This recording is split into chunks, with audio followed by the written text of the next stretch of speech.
High, আজকে ভিডিওটা একটু আলাদা হবে। আমার বাবা আমার কাছে পড়াবে হিস্ট্রি। কোনো স্পেসিফিক রিজন নেই, এমনিতে হলে আমি পরীক্ষার 2 দিন আগে হিস্ট্রিটা পড়তাম, কিন্তু এবারে যেহেতু আমাকে হিস্ট্রিটাকে পড়ে রাখতে হবে যাতে কোনো আনএক্সপেক্টেড ঘটনা ক্লাসে না হয়, সেজন্য আমার বাবা আমাকে আজকে রিলিজিয়াস বিলিফসের চ্যাপ্টারটা পড়াবে। চ্যাপ্টারের নাম হচ্ছে রিলিজিয়াস বিলিফস। আচ্ছা বাবা,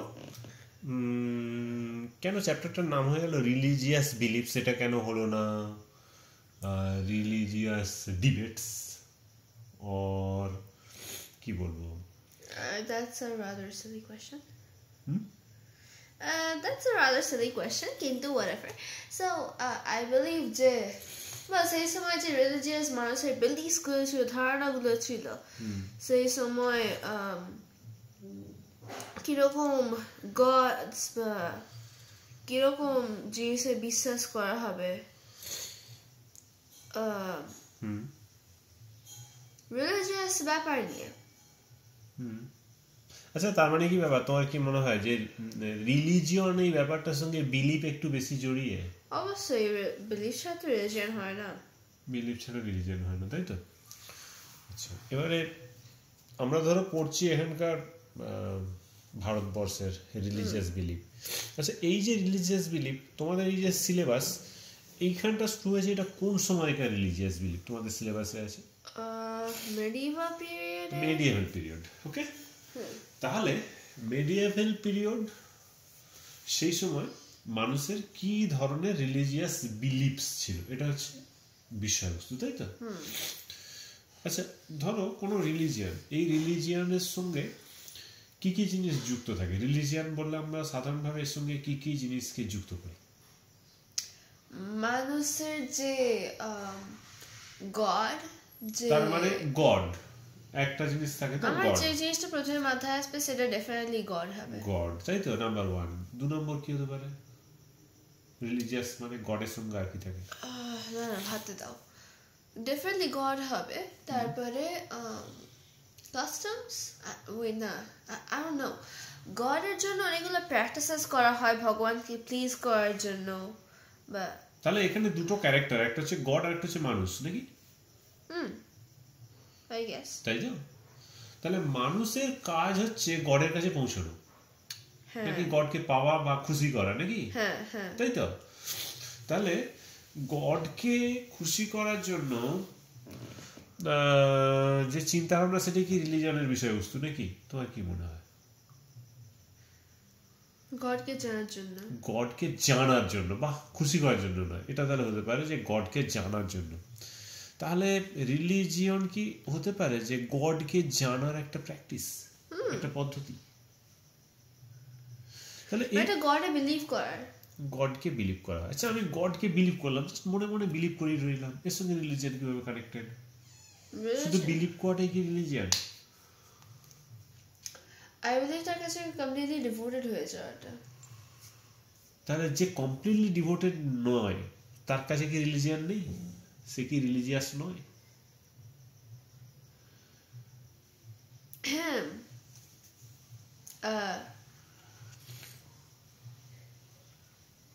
ওয়েল,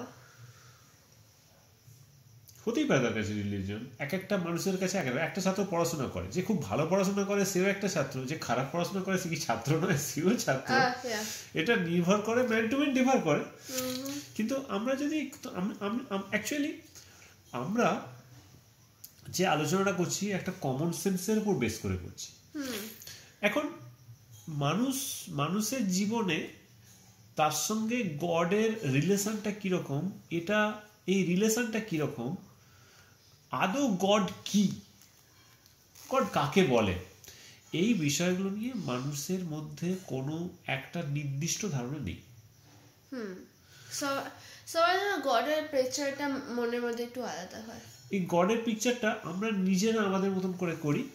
এই পিকচারটা আমাদেরকে কিভাবে তৈরি করায়, আমাদের যে ফ্যামিলিতে আমরা বড় হয়েছি তারা এক ধরনের ট্রেন্ড আমাদেরকে করে, ভাবার ট্রেন্ড। তুমি গডকে কিভাবে ভাববে, তোমার ভাবাটাকে ফ্যামিলি তৈরি করায়, সোসাইটি তৈরি করায়, যারা ধর্মের গুরু যারা বড় বড় মানুষ, তাদের লেখাপত্র তাদের সংস্পর্শে গেলে তারা তৈরি করে দেন। ধরো আমি রামকৃষ্ণদেবের যদি বই পড়ি, তাহলে তার যে থিঙ্কিং আমাকে তৈরি করে দেবে। আমরা যদি হযরত মুহাম্মদ সম্পর্কে জানি, তার চিন্তা ভাবনা, সেই সম্পর্কে তাদের যে রিলিজিয়াস বুক, সে একটা ভাবনা তৈরি করে দেবে।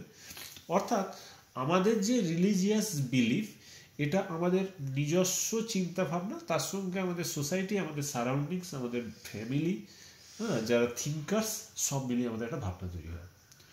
ধরা যাক, এই কারণে দেখা যায় যে ফ্যামিলিতে বিলং করে সাধারণত সেই ধরনের ধর্মীয় বিলিভই তাদের মধ্যে আসে।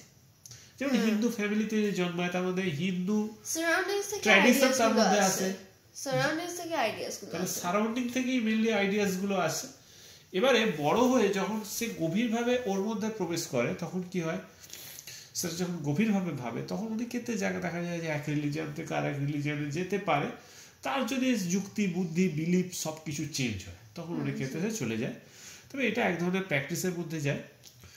এখন ব্যাপারটা হচ্ছে যে ইন্ডিয়াতে যে রিলিজিয়াস থিঙ্কিংস বা যে বিলিফসগুলো গড়ে উঠেছিল, এই যেমন বলছি বিলিফসগুলো গড়ে উঠেছিল, এটা হঠাৎ করে যে গড়ে উঠেছিল তা কিন্তু নয়। আমরা মেডিয়েভাল পিরিয়ডের যদি রিলিজিয়াস বিলিফকে বুঝতে চাই, তাহলে আমাদের অ্যানসিয়েন্ট পিরিয়ডের রিলিজিয়াস বিলিফকে বুঝতে হবে, কারণ এগুলো কানেক্টেড। আমরা এই সময় যে রিলিজিয়াস বিলিফগুলো করি আজকের যুগে 2025-এ, এও কিন্তু কি বলবো, যিশু খ্রিস্টের জন্মের 1500 ইয়ার্স কি তারও আগে যে বিলিফ ছিল তার সঙ্গে কানেক্টেড। অন্য কোনো ক্রিসমাস সেলিব্রেট করার কারণ থাকতো না। হ্যাঁ, তাহলে ক্রিসমাসই যে সেলিব্রেট মানুষ করে, ভাবনা কত আগে। তাহলে রিলিজিয়াস বিলিফগুলো আমাদের যে তৈরি হয়, এই বিলিফগুলো কিন্তু সবসময় আগের সঙ্গে, পাস্টের সঙ্গে কানেক্টেড, তাই তো? তাহলে দেখো, hold on, which one's the pause button? Okay, where are we? আচ্ছা, ইন্ডিয়াতে যে বিভিন্ন সময় বিভিন্ন ধারার রিলিজিয়নগুলো গড়ে উঠেছিল, সেটার পিছনে কিন্তু এক একটা মুভমেন্ট ছিল এবং তার এক একজন লিডার ছিলেন। তৎকালীন সোসাইটিতে যে মুভমেন্টগুলো হয়েছিল, সেই মুভমেন্টগুলো এক একটা নতুন নতুন রিলিজিয়নের জন্ম দিয়েছিল এবং প্রত্যেকটা রিলিজিয়ন কিন্তু একে অপরের সঙ্গে কানেক্টেড, এই নয় যে সম্পূর্ণ আলাদা। আচ্ছা, অনেক মতো মুভমেন্ট ছিল যেগুলো মানে নতুন রিলিজিয়ন করেনি, কিন্তু রিলিজিয়নটাকেই মানে পাল্টে দিয়েছিল। না, প্রত্যেকটা পাল্টানোর পিছনে কিন্তু এক ধরনের মুভমেন্ট কাজ করে। মুভমেন্ট কেন? মুভমেন্ট মানে কি, যে এটা বহু মানুষের চিন্তা ভাবনার জগতে একটা বড় ধরনের পরিবর্তন এবং সোসাইটিতে তার একটা বড় ধরনের পরিবর্তন, তখন সেটাকে আমরা মুভমেন্ট বলছি। এর মধ্যে সব থেকে বড় যেটা প্রথম বড়সড় মুভমেন্ট, যেটা খুব সচেতন ভাবে, না ভক্তি মুভমেন্টটা সেটা পরে, প্রথম যেটা এসেছিল সেটা হচ্ছে যে আমরা যেটাকে বলি হচ্ছে বুদ্ধ ধর্ম বা প্রতিবাদী যে ধর্মান্তরণ, ওকে, বুদ্ধিস্ট বা জৈনিস্ট। এখানে তো বোধহয় বলা আছে some people follow teachers like Buddha or Mahavir who said you could rise above social differences and escape the cycle of rebirth through personal effort. এবার এটাকে যদি আমরা খানিকটা ক্রোনোলজিক্যালি ভেবে নিই, ভাবার সুবিধের জন্য এইভাবে আমরা ভাবতে পারি যে দেখো, ভারতবর্ষে রিলিজিয়ন যদি আমরা বলি কোন সময় থেকে শুরু হয়েছিল বলা খুব মুশকিল, কারণ আমরা যদি হরপ্পান সিভিলাইজেশনে যাই, হরপ্পান সিভিলাইজেশনে যদি আমরা যাই, সেখানেও কিন্তু রিলিজিয়াস বিলিফ যে ছিল সেটা কিন্তু আমরা দেখতে পাই। প্রত্যেক ট্রাইবে কোনো একটা রিলিজিয়ন আছে, কোনো একটা বিলিফ আছে। আচ্ছা, এবং সেই রিলিজিয়াস বিলিফের সঙ্গে হরপ্পান সিভিলাইজেশন কত না 3000 বিসি থেকে 1500 বিসি পর্যন্ত, খুব সাধারণভাবে বলি। তাহলে সেই সময়কার যে রিলিজিয়াস বিলিফ ছিল সেটা তার পরবর্তীকালে প্রভাব ফেলবে। আমরা যদি সেই সময়কার রিলিজিয়াস বিলিফ দেখি, আমরা দেখতে পাই যে সেই সময় গাছকে মানুষ পুজো করতো, প্রাণীকে মানুষ পুজো করতো। যে সময় যে জিনিসটা বেশি করে ইম্পর্টেন্ট বা তার কাছে ইম্পর্টেন্স হোল্ড করে তাদের মানে ডেইলি লাইফের মধ্যে যেগুলো বেশি ইম্পর্টেন্ট, তার সঙ্গে রিলিজিয়নটা কানেক্টেড হয়ে যায়। সূর্যকে ওয়ার্শিপ করে, নদীকে করে, একদম একদম। এবং মানুষ যেটাকে ভয় করে তার সঙ্গে রিলিজিয়নের কানেকশন আছে, যেটাকে মানুষ ভালোবাসে, যার সঙ্গে মানুষের ভয় এবং ভালোবাসা দুটো কানেক্টেড থাকে, তার সঙ্গে রিলিজিয়নের কানেকশন। ভয় এবং ভালোবাসা কোনটাতে কানেক্টেড? ধরো বাজ পড়লে মানুষ মারা যায়, তার সঙ্গে তো ভালোবাসা কি করে আছে? ভালোবাসা দেখো এরকম, ভালোবাসার সঙ্গে কানেক্টেড এইরকম যে যখন মানুষ দেখে যে তাদের লাইফের চেঞ্জের উন্নতির সঙ্গে কোনো কিছু যুক্ত, যেমন গাছ ধরো, হ্যাঁ চাষ যে হয়, আমরা যেমন লক্ষ্মীর পুজো করি ধানের সঙ্গে কানেক্টেড, বা গরুকে পুজো করা হয়। কেউ কি আগুনের পুজো করেছে? হ্যাঁ, আগুন তো অবশ্যই অগ্নিদেব। দেখো চেঞ্জে মানুষের সোসাইটির চেঞ্জের সঙ্গে আগুনের তো ঘনিষ্ঠ সম্পর্ক আছে। আমরা যে সভ্য হয়েছি, প্রথম আমরা জয় করতে পেরেছি আগুনকে ভয় করাটা, এখনো বাকি সমস্ত প্রাণীরা আগুনকে ভয় পায়, আমরা আগুনকে নিয়ন্ত্রণ করতে পারি। আগুন অবশ্যই দেব, এখন দিয়ে আগুনকে ভয় পাই কোনো কারণে, সবাই ভয় পায় আগুনকে, কিন্তু আমরা তো আগুনকে কন্ট্রোল করতে পারি, নিজেদের মতন করে ব্যবহার করতে পারি প্রতিদিন, তাই না? তা যে অগ্নিদেব তা, এবং আরো একটা জিনিসের সঙ্গে রিলিজিয়নের কানেকশন আছে, সেটা হচ্ছে আমাদের লোভ, লোভের সঙ্গেও আছে। ভগবান আমাকে এটা পাইয়ে দাও। তো যাই হোক, আমরা যদি বলি তাহলে পরপর যদি সময়টাকে চিহ্নিত করি, 3000 থেকে 1500, 3000 বিসি থেকে 1500 বিসি হরপ্পান সিভিলাইজেশন ছিল। সেখানে রিলিজিয়ানের ধারাটা আমরা বুঝে গেছি কিরকম ছিল, বিভিন্ন প্রকৃতিকে তারা পুজো করতো মেনলি। ওকে, 1500 থেকে বেদিক পিরিয়ড শুরু হলো, 1500 থেকে, আচ্ছা 3000 বিসি থেকে 1500 বিসি পর্যন্ত হরপ্পান সিভিলাইজেশন। 3000 বিসি থেকে 1500 বিসি পর্যন্ত হরপ্পান সিভিলাইজেশন। সেই সময় যে রিলিজিয়ানের ধারা ছিল, সেই রিলিজিয়ানের কিছুটা প্রভাব পরবর্তীকালে পড়লো, যদিও এটাই বেশিরভাগ হিস্টোরিয়ান মনে করেন যে পরবর্তীকালে যে বেদিক এরা, এটা কাদের হাত ধরেছিল? আরিয়ানদের হাত থেকে, এবং এটাই এস্টাবলিশড যে আরিয়ানরা বাইরে থেকে এসেছিল। বাইরে থেকে এই নয় যে এসে তারা জয় করেছিল, তারা ধীরে ধীরে ধীরে ধীরে এসে ইন্ডিয়ান হয়ে গিয়েছিল। ইন্ডিয়া তাদেরকে তখন তো কোনো তখনকার যুগে এইভাবে তো কোনো দেশের সীমান্ত থাকেনি যে এইটা ভারতবর্ষ ওটা ভারতবর্ষের বাইরে। তখন অ্যাকচুয়ালি গোটা পৃথিবীর সঙ্গে যে কানেক্টেড, সেই কানেকশনটা ছিল। হ্যাঁ, অতএব ওইভাবে চিহ্নিত করা উচিত নয় যে তারা ভারতীয় ছিল না, অতএব এইভাবে চিহ্নিত করাটাই ভুল। তখন কোনো সীমান্ত ছিল না, সীমান্তে কোনো সেনাবাহিনী ছিল না, কোনো ভৌগোলিক আকার ছিল না কোনো দেশের, এই কনসেপ্টটাই তখন ছিল না যে কোনো একটা দেশ ভৌগোলিক আকার মানে তো জিওগ্রাফিক্যাল যে আমরা লোকেশন বা একটা এরিয়া যে চিহ্নিত করি, হ্যাঁ, তা তখন সেরকম ছিল না। ফলে ওইভাবে চিহ্নিত করাটা আমাদের একটু অতিরিক্ত করে দেওয়া হয়। আমাদের ওটা মূল বিতর্ক নয়, মূল বিতর্ক হচ্ছে এই যে তারা তাদের সময় যে বেদিক পিরিয়ড আরিয়ানদের হাত থেকে একটা রিলিজিয়নের কনসেপ্ট ডেভেলপ করছিল, তার সঙ্গে হরপ্পান সিভিলাইজেশনের যে কনসেপ্ট তারও যোগ আছে। প্রথম আমরা দেখতে পেলাম তারা ন্যাচারাল যে জিনিস সেগুলোকে ব্যাখ্যা করতে পারছিল না, যেমন প্রাকৃতিক যে বিভিন্ন ক্যালামিটিস যেগুলো হয়, যেগুলোকে তারা ভয় করে, যেমন দেবতাদের রাজা হয়ে গেল ইন্দ্র, তার হাতে অস্ত্র আছে বজ্র, ওকে, বরুণ জলের দেবতা, পবন ঝড়ের দেবতা, তখন সূর্য, ইভেন তারা কি বলবো তাদের জীবনের সঙ্গে ঘনিষ্ঠভাবে যেগুলো জড়িত। এবারে আস্তে আস্তে আস্তে তাদের ফিলোসফিক্যাল থট ডেভেলপ করতে শুরু করলো। এখানে রিলিজিয়নের সঙ্গে আরেকটা জিনিস চলে আসে, সেটা হচ্ছে ফিলোসফিক্যাল থট, যে ঈশ্বরের সঙ্গে কানেকশনটা কিভাবে হবে সেটা আস্তে আস্তে আরো জটিল হতে শুরু করলো। এবং আস্তে আস্তে দেখা গেল ইন্ডিয়াতে মূলত তিনজন দেবতা তার প্রধান ভূমিকা নিতে শুরু করলো। একটা হচ্ছে ব্রহ্মা, ওকে, যে হচ্ছে সৃষ্টির দেবতা, সবকিছু সৃষ্টি যার ধরে হচ্ছে সেটা হচ্ছে ব্রহ্মা। বিষ্ণু যেটা হচ্ছে পালন, ওকে, আর ধ্বংসের দেবতা হয়ে গেল মহাদেব। বলা প্রতিটা সৃষ্টি হলেই ধ্বংস হবে, এই যে চক্রাকারে অগ্রগতি, জন্ম এবং মৃত্যু, তার সঙ্গে সমস্ত কিছু ভাবনাগুলো কানেক্টেড হতে শুরু করলো, যে আমাদের এই যে গোটা মহাবিশ্ব কি করে তৈরি হলো, এই ভাবনাগুলো তৈরি হলো। কিন্তু তারা এর কোনো সাইন্টিফিক ব্যাখ্যা দিতে পারলো না, কিন্তু একটা ফিলোসফিক্যাল থট নিয়ে নিজেদের মধ্যে তারা এর উত্তরগুলো খোঁজার চেষ্টা করলো, যেখান থেকেই বিভিন্ন ভাবনাগুলো আস্তে আস্তে তৈরি হতে লাগলো। সেই গভীর ভাবনার সঙ্গে মানুষ নিজেকে কানেক্ট করতে শুরু করলো। আজকের মধ্যেই নয় যে তুমি লেটেস্ট সাইন্টিফিক ভাবনাগুলো তুমি গুগল করে পেয়ে যাচ্ছ, তখন তো থাকেনি না।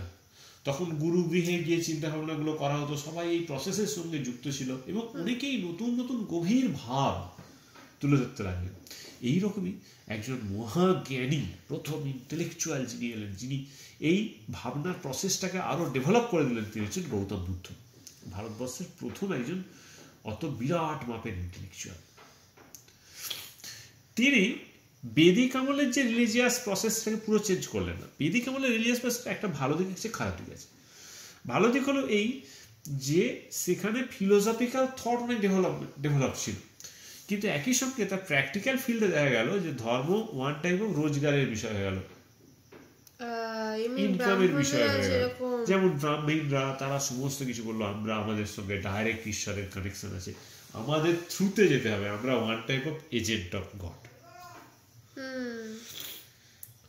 এখন এই জায়গাটাতে গৌতম বুদ্ধ প্রথম আঘাত আনলেন, বললেন না ওরকম কোনো কিছু নয়, আমাদের সঙ্গে যদি ঈশ্বরের কোনো কানেকশন থাকে সেটা আছে আমাদের কাজের মাধ্যমে। আমরা যদি ভালো কাজ করি সেই কাজগুলো দ্বারা আমরা ঈশ্বরের সঙ্গে কানেক্টেড হব। এবং দেখো গৌতম বুদ্ধ, তিনি বুদ্ধ মানে হচ্ছে যিনি জ্ঞানী। আলটিমেটলি দেখা গেল যে তিনি এইটাই এস্টাবলিশ করলেন যে মানুষের জীবনের প্রথম যেটা ঈশ্বরকে পাওয়া মানে তুমি একটা থটে উন্নীত হলে কিনা, তুমি সেইটাই হচ্ছে তোমার ঈশ্বরকে পাওয়া। ঈশ্বরকে গিয়ে তুমি দেখতে পেলে তা নয়, তুমি চিন্তা ভাবনাকে কোন জায়গায় ডেভেলপ করলে। যে তিনি ধ্যান করার মাধ্যমে তিনি কিছু পৌঁছেন। ধ্যান মানে কি? কোনো কিছু নিয়ে চর্চা করাটাই ধ্যান। মানে এই নয় যে পড়াটাই শুধু ধ্যান, চুপচাপ বসে থাকাটা শুধু ধ্যান, তা নয়। ধ্যান মানে এইটা যে তুমি তার সঙ্গে কতটা নিজেকে সম্পৃক্ত করলে সেটাই ধ্যান। হাঁটার ধ্যান করা যায়। ব্যাপারটা হচ্ছে তখনই কি হবে, তুমি যখন তার মধ্যে নিজেকে সম্পৃক্ত করবে তখন তুমি সেখানকার আলটিমেট ট্রুথকে জানার চেষ্টা করবে। এখানেই হয়ে গেল ট্রুথকে ফাইন্ড আউট করা হচ্ছে আসল উদ্দেশ্য।